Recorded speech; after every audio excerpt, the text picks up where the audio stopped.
have a lot of fun with her talk.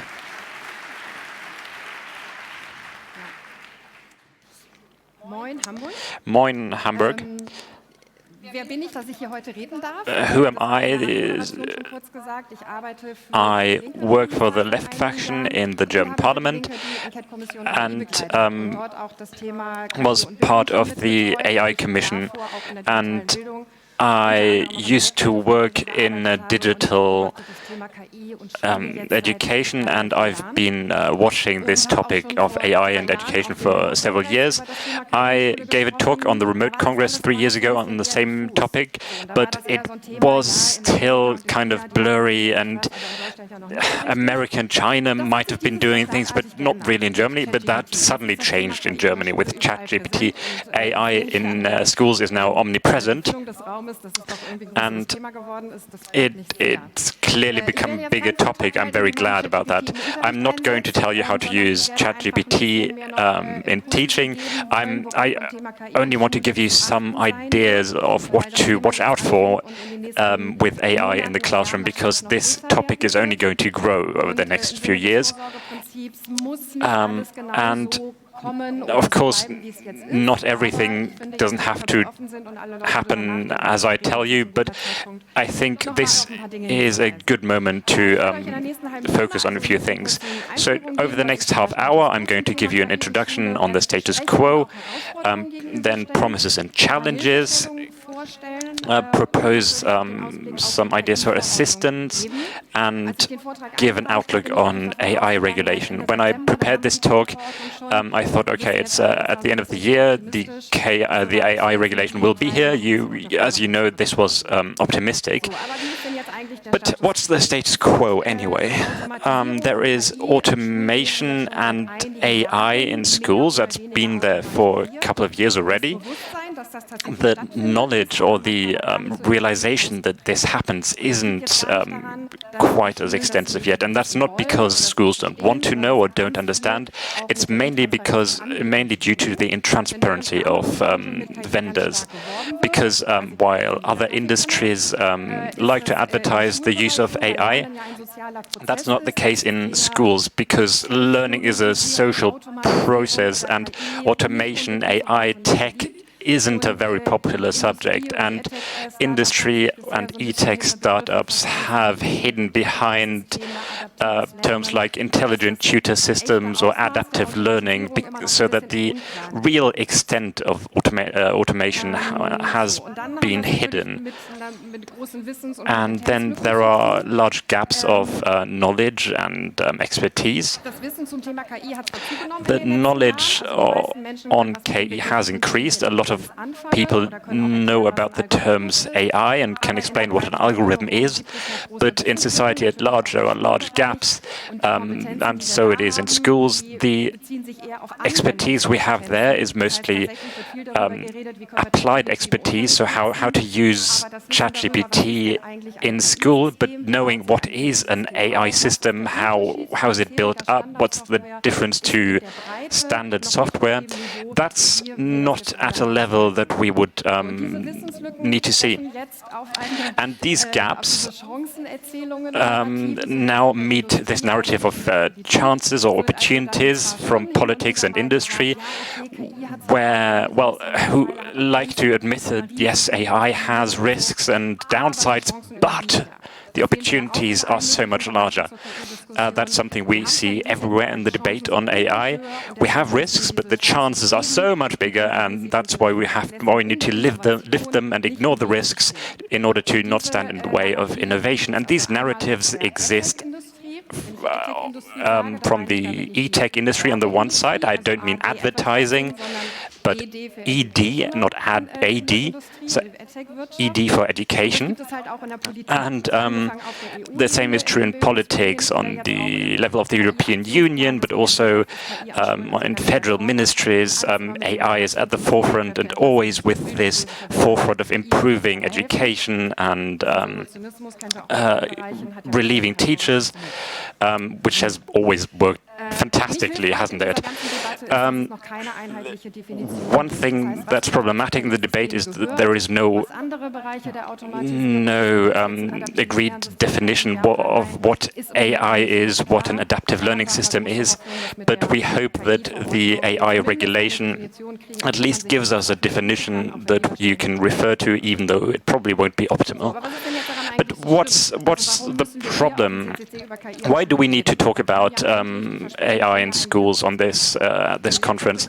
The promises are great. Like teachers can reduce their workload. It supposedly can contribute to educational equity if you can personalize education to the individual student. Generative AI can improve creativity, inclusion, well, obviously, translation models, language models, and of course, progress. Germany hasn't really done a lot to improve digital education, but if we can play at the top on this topic of AI, then we can be at the very bleeding edge of AI, and all of these exist, but they are based on the idea and on the utopical idea that all of these systems work without problems. And you have to look at the risks as well. There are risks of discrimination. There's the legal situation that is still slightly unclear because the AI regulation hasn't been passed yet. But there is, of course, GDPR, which also schools need to look out for. There are special paragraphs that apply here. There are the school laws. But before I delve into that, I would like to talk about pedagogy, dependence and lobbying from the EdTech industry and the teacher shortage. We have the problem that AI needs to be operationalized. So these educational contents need to work within the system. And we have the problem that AI in general, there is a need for modeling, training, and feedback. So these data, these systems are never neutral. The argument is often used that teachers also have biases, so it's better if we leave certain decisions to automated systems. But these systems aren't neutral either. They too have biases that influence the selection of data. For example, we know this from the United States, where health topics can be deemed pornographic, where ChatGPT was asked to create pro and con arguments, but one side was weighted higher. And of course, it makes it difficult for schools to find out how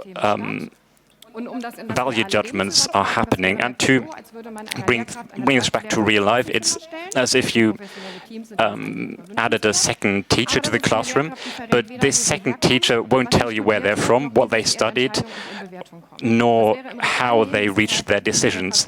That's not something a real teacher would ever do, but because this is modern and innovative technology, that seems to be okay. Then, of course, the topic of correlation versus causality. There are systems that give a teacher an overview of the progress of their students, but of course they lose the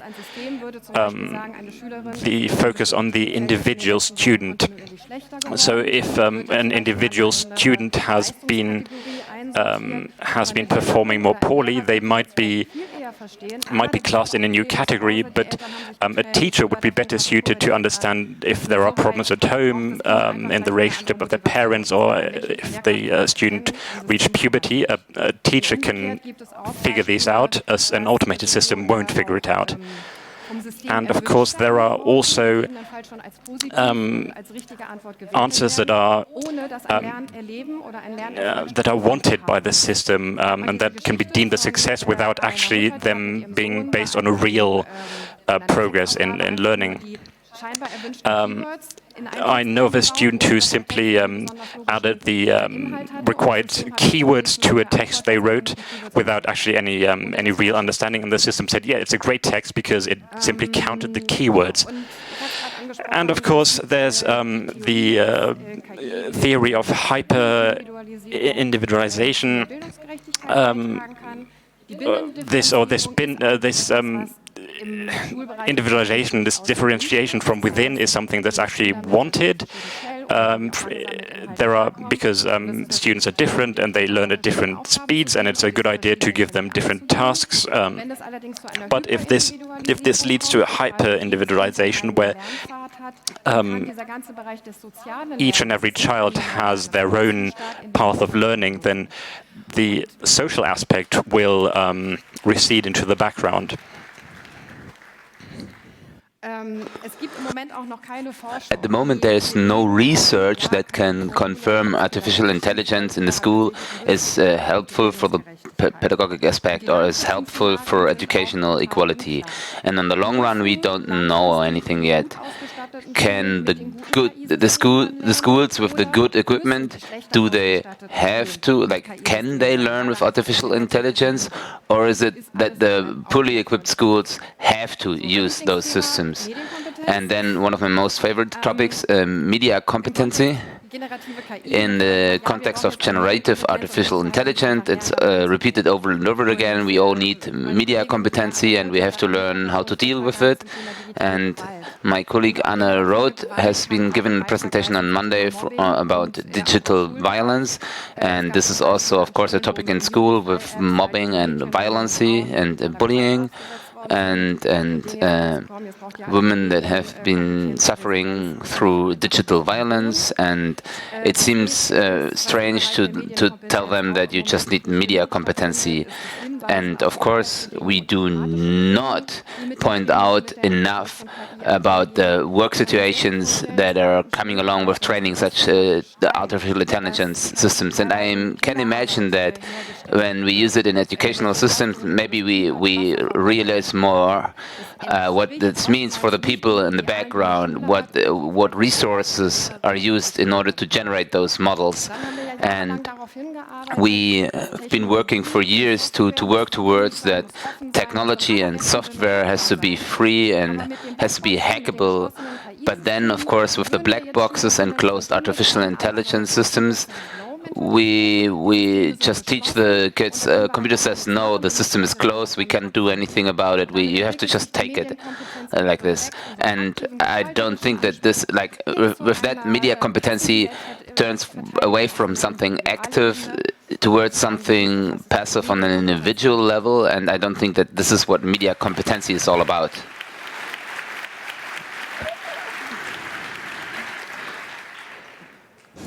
The next block is the entire topic on ethics, startups, and economy.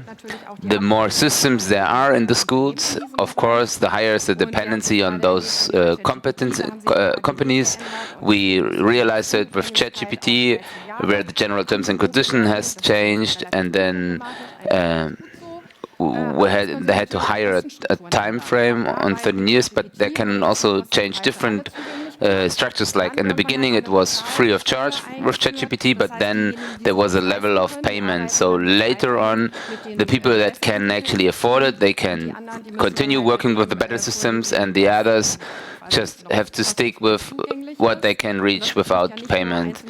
And of course, this is not an individual thing on an individual family. It also means schools and federal structures.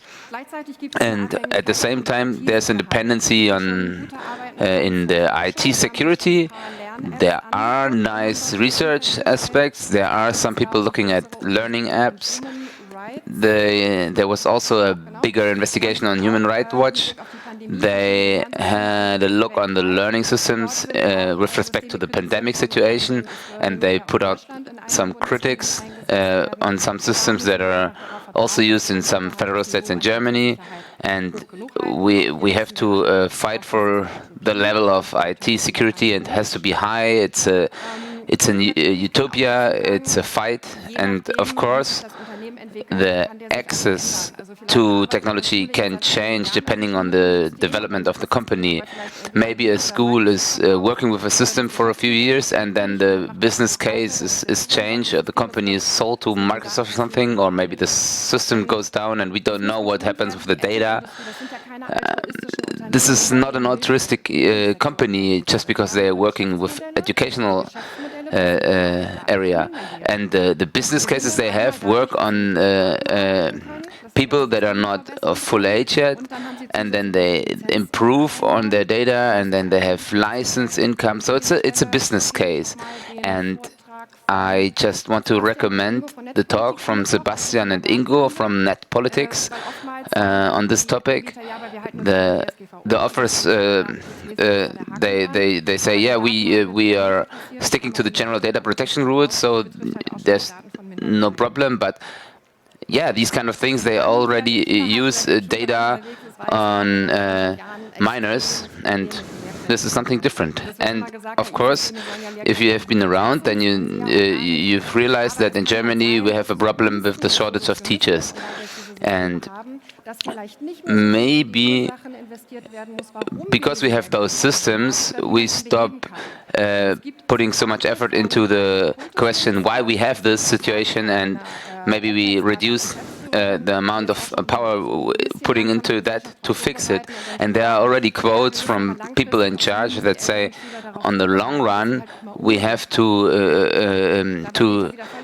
make sure that the older students will have to learn without teachers. But some students don't just have that motivation to do that on their own, and they will probably fall over on the back. Yeah, that was the topic replacement. And even if there are systems that are really working well, and some pedagogic tasks can be outsourced, maybe this is also an impact on the aspect of the attractivity to become pedagogic and the teacher. And when the teacher is suddenly a person that's just guiding you while learning, then maybe fewer people want to become teachers. And then, of course, de-skilling is something that will stick along when you use machines. Then you sometimes people use skills.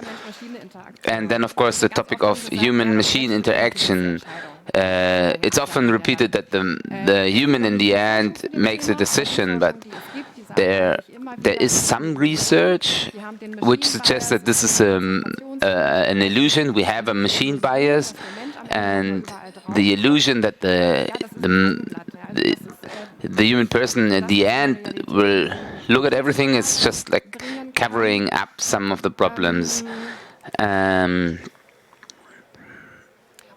And even if people or teachers in the end check everything, the artificial intelligence systems, how they judge, and then of course this also needs time, and then there's a question of, is that really then supporting to reduce the load, or is it just shifting the job tasks?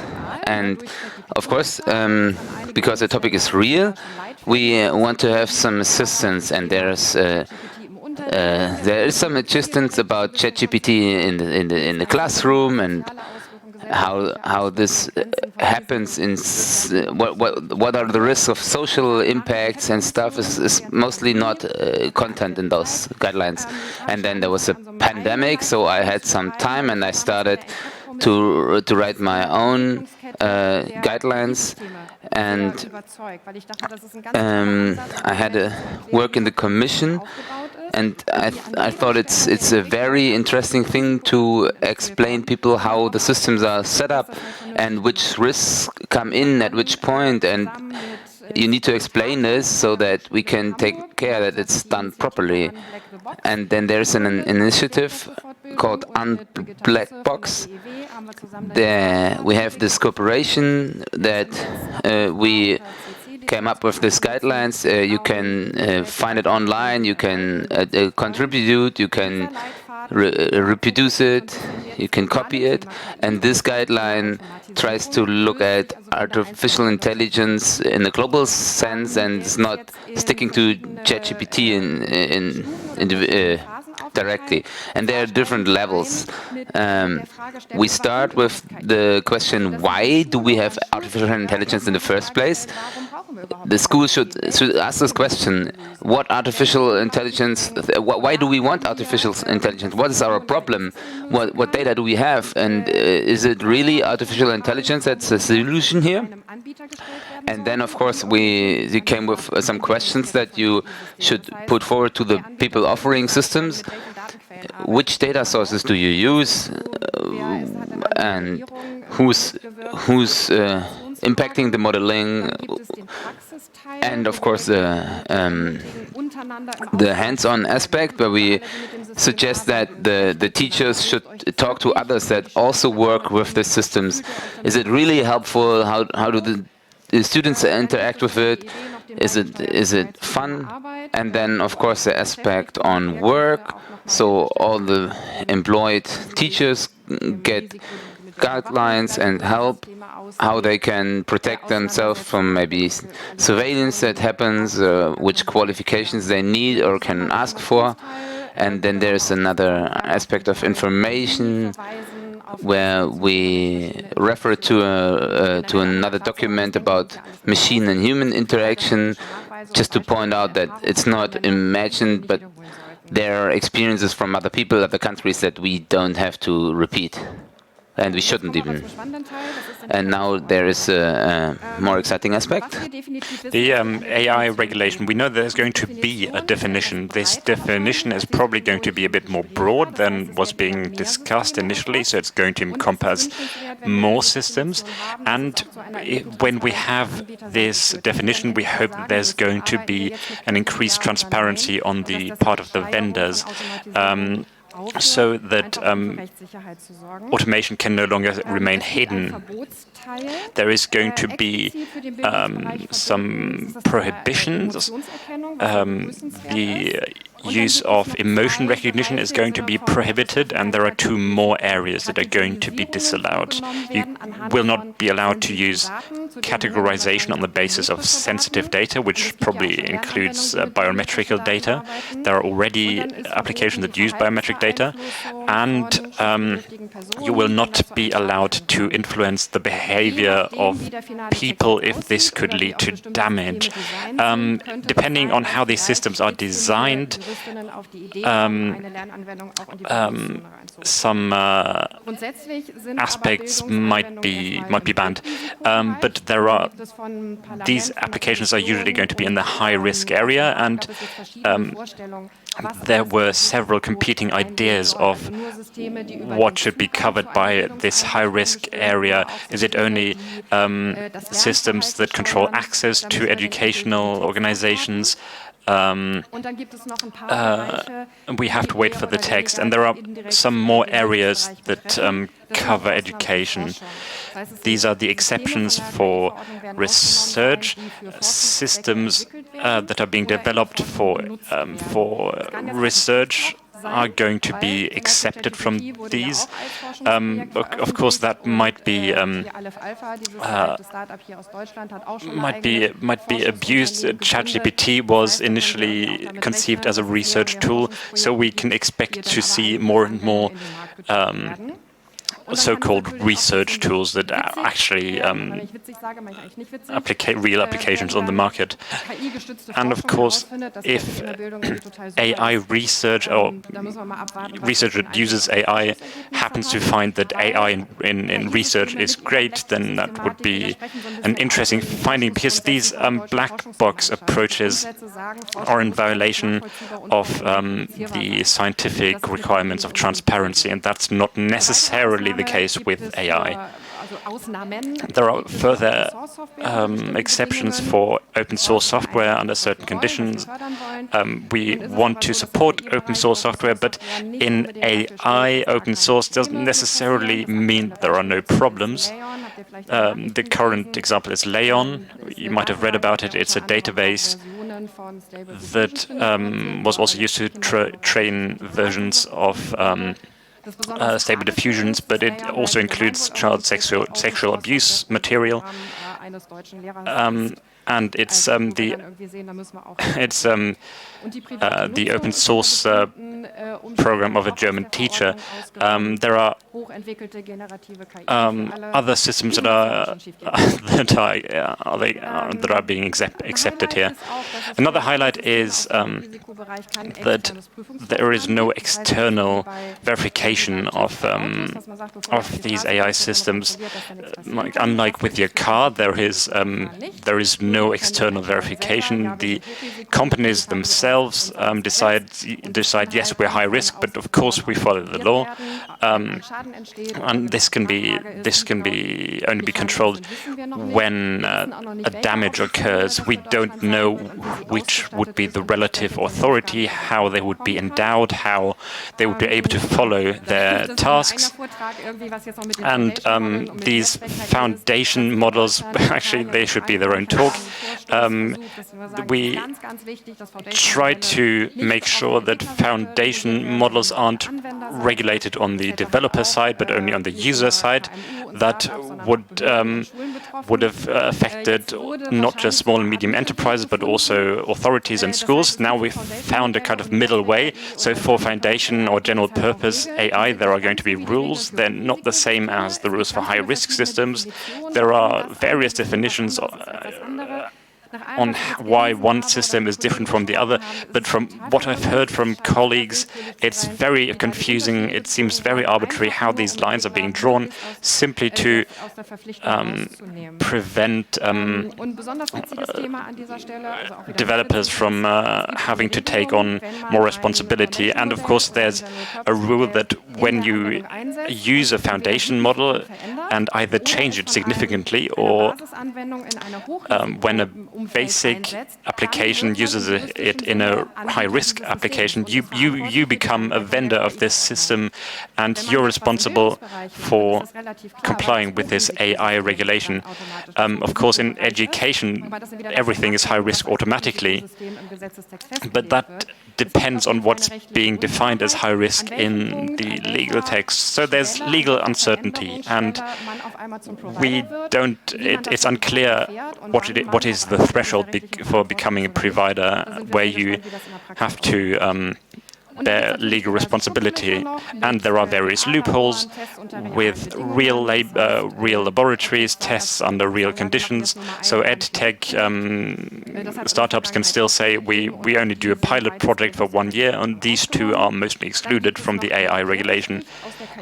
There is the duty of declaration, so or explanation. So teachers have to explain to parents how they reached their decisions. How that's supposed to work with a black box AI system, I have no idea. Of course, this system only contributes. It's not going to dominate teaching, but where is the threshold? How do you say that this part of the mark is due to the handwritten things the student wrote, and that part is due to what came out of the AI system? And of course, there's liability. There's going to be an AI liability regulation, product liability regulation, and that's going to affect insurance premiums. So this too is something that schools have to plan for. So it all sounds like I think AI in schools is bad. Well, it depends. It's really the question of whether or not this is going to reduce work for teachers, or whether it's just going to move that work. So how can we use these opportunities? Whenever I've been talking about this in past years, I said that we need to differentiate. There is the topic of digital education. There are applications like ChatGPT, and there's the global topic of artificial intelligence. And currently, most people only talk about ChatGPT, but other applications like adaptive learning or how have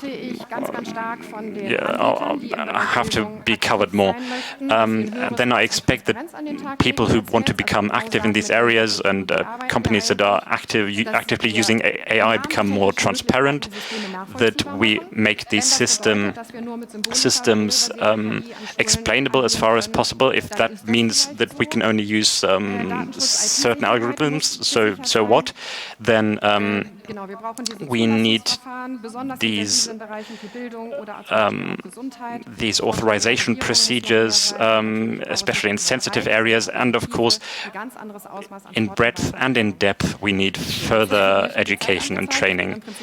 I'm almost done. These recommendations I wrote down a couple of years ago. I'm not lazy by just showing them to you again, because nothing really changed about the status quo. There might be a slightly larger potential on a macro level, and we're on a hacker congress. And any of you who want to develop these systems where we can use open data to look at how we can optimize the basis of these systems, how we can address the teacher shortage. There are examples from Belgium and Switzerland who recalculated the way to school. All of those can be done with AI, but hardly anyone invests in them. I wonder why. There's a meso level. I think that's pretty unproblematic. If teachers use AI to create learning material, that's okay. They're adults. But anything that reaches students or that uses students' data, I think there should be an age limit. And I'm not alone in this. UNESCO has said the same thing. Started 13 years at the earliest. That's I wrote together with Sigrid Hartung. I wrote a book on this, or I edited a book on this on AI in schools, and all the implications in education are covered. This will be available in spring. I say thank you for now, and if you have any questions, I'm going to do my best to answer them.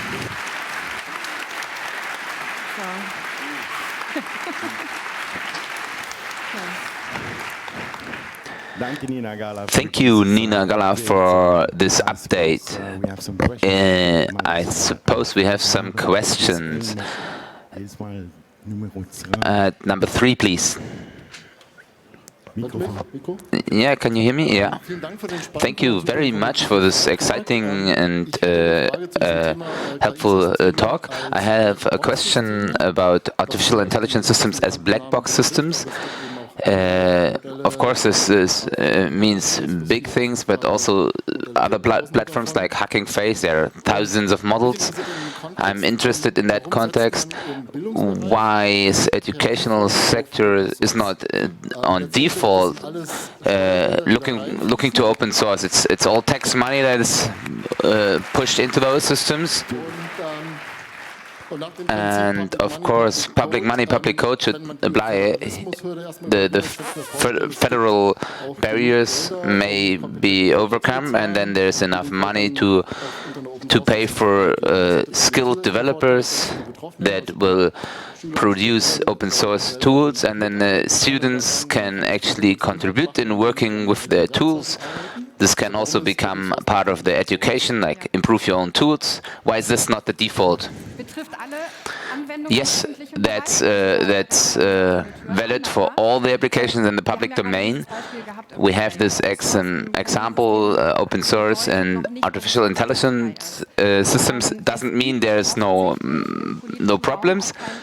But in the political sphere, apparently there is not a big interest in this. Others have tried this, and the black boxes are not. It's a general aspect. Not all products are black boxes. Some technologies can be understood, and I think it's important to invest into being able to understand what it is. But not all areas are like. The politics is not pushing that for all the areas, and in school there's a little too few liberty to fight against what the federal state says, and we want our own system. And I really want to say that you cannot expect this from school. The teachers do so much. It would be way too much to ask them to learn everything and go forward with this activism. Thank you. Number one. Hi. Is there an idea, or are there ideas and concepts how you can like manage the aspect that you have to go to school, but then you are free to choose whether or not you want to use those systems? Thank you very much for this question. I'm really not sure what will happen when 3 parents in an entire classroom say we don't want to use these systems. Will they have like disadvantages? I'm not sure. This has not been the case yet. Of course, there's a frustration from the pandemics. In the education system, there's still this polarized debates. Stop with the privacy. You don't have to fight against everything. You're against the technology, and of course, we want to debate that not everything that is critical is from the corner of Manfred Spitzer. There are some debates that are worth working through. Okay, another question from Micro 2. The media competency that you mentioned for teachers, it's of course an additional aspect that will probably lower the attractiveness of that jobs. And is that thought of, and how to solve this? And of course, you ask for solutions. I wish I would have answers. All I say is that we know that these problems are there, and there is too little offer. And the entire mix of technology and pedagogics and the law level, and there is not a huge amount of places where all this comes together. And of course, we have chaos. Chaos goes to school. Please do this. Advertise yourself. Go to the schools and help them, because they need us. They need you. A concrete question about transparency in artificial intelligence. Is there reason to hope that they have to actually declare their sources and stuff? Bing AI, for example, if you search for something with Bing AI, I'm looking for ABC and these kind of keywords, and with the answers, it's said that why these pages have been suggested. Is there something like this like that has to be there in the artificial intelligence? We have to wait for the law process. There is a long list of what the systems have to provide, what they have to make sure, but what obligations they have in the end, what they have to make transparent and what they have to declare is something we have to wait for the final version, but we are afraid that it will not be beautiful, not containing everything that we wish for it. Micro number 2. Thank you for the presentation. You suggested that teachers should get into exchange with others about the hands-on experience with artificial intelligence systems. So from my experience, the teachers are just not part of the discussion what the school starts to buy. It's just like they get the tools and then they have to take it. Do you know examples where this is working and the teachers actually are part of the discussion before getting the systems? Yeah, that's true. Sometimes on the federal state level, the decisions have been made and then the technology is bought, and the ideal that we put into this guidelines is something we have to establish. And there are some individual aspects where teachers started to organize themselves, and they said we come up with a basis technology for our school systems. I'm lacking the name right now. I don't get it. It's lost in my mind. There is an example, a concrete example. I don't remember the name.